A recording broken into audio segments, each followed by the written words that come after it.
Victorino Simón fue el pionero del periodismo oral del litoral argentino-uruguayo.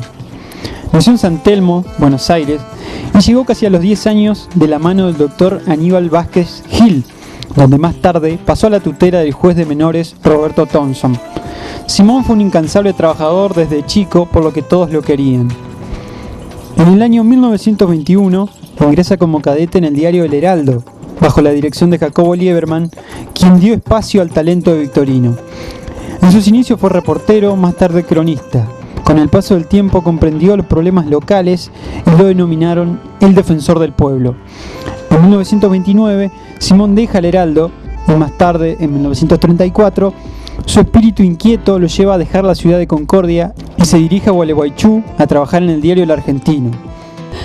La relación que yo tengo con Victorino Simón, digo porque siempre lo tengo en el recuerdo, comenzó porque yo trabajaba desde muy jovencita en Radio Cultural de Salto, CW23, y se hacía mucha publicidad de acá desde Concordia, porque era muy barata la publicidad y la gente, como por ejemplo, te doy algunos nombres, Bernardo Grimberg,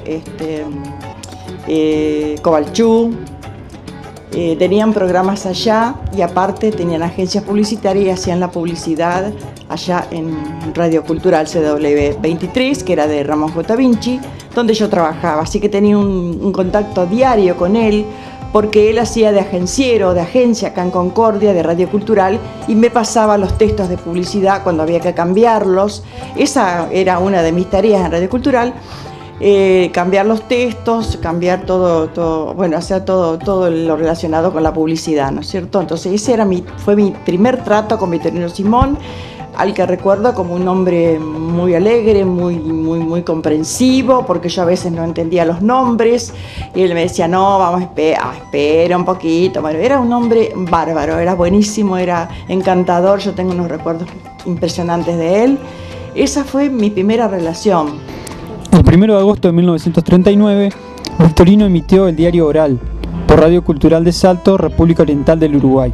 Este sonido, ¿cómo era el sonido de Victorino Simón? Era de la edición de los contenidos del diario Oral, porque era un tipo que hablaba raro, flaco, era un tipo que hablaba con dificultades, ¿no?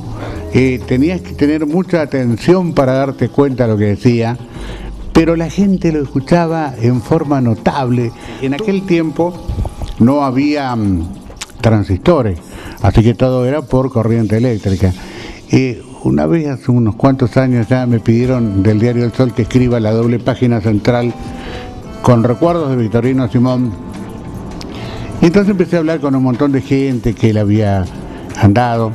Y hablé con la gente de la usina. Vos me dirás, ¿qué tiene que ver la usina con eso? Porque en aquel tiempo no había transistores, es decir, que toda la corriente, digamos, todas las radios estaban con corriente eléctrica. Y a Victorino lo escuchaban, digamos, por las radios comunes de acá de la ciudad, las radios comunes, algunas grandes, otras chicas. Y me contaba la gente de la usina que en ese momento, a las 16:30, tenían que aumentar la potencia generadora de energía, que no estaba Salto Grande obviamente todavía, y entonces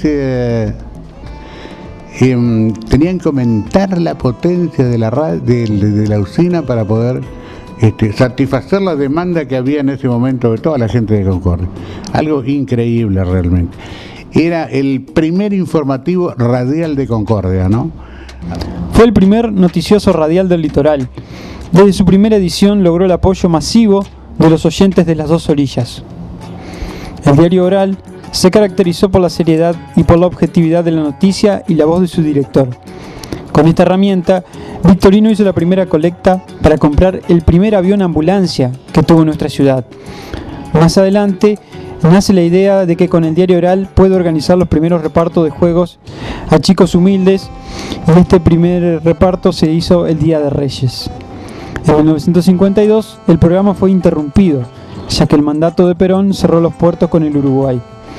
En 1955 vuelve triunfante y con éxito el diario Oral por Radio Cultural de Uruguay hasta el fallecimiento de Victorino Simón el 2 de octubre de 1975. Y fue hasta el último día antes de morir, porque el día antes de morir me dictó el diario oral en la máquina, porque yo tuve la oportunidad de los últimos años de él, de ser la locutora de él. También tuvo grandes obras, hizo grandes obras, siempre con el aporte y el aval de la gente, porque como él no tenía dinero, él pedía a la gente pudiente, pedía a la gente que tenía dinero, pedía que lo ayudaran, por ejemplo, como lo hizo por el Monumento a la Madre. El Monumento a la Madre está en la Plaza 25 de Mayo. Y muchas obras hizo, muchas obras que quedan así, viste, olvidadas, porque él era un hombre muy humilde y no decía yo hice tal cosa, yo hice tal. No, jamás. Él hacía y nada más.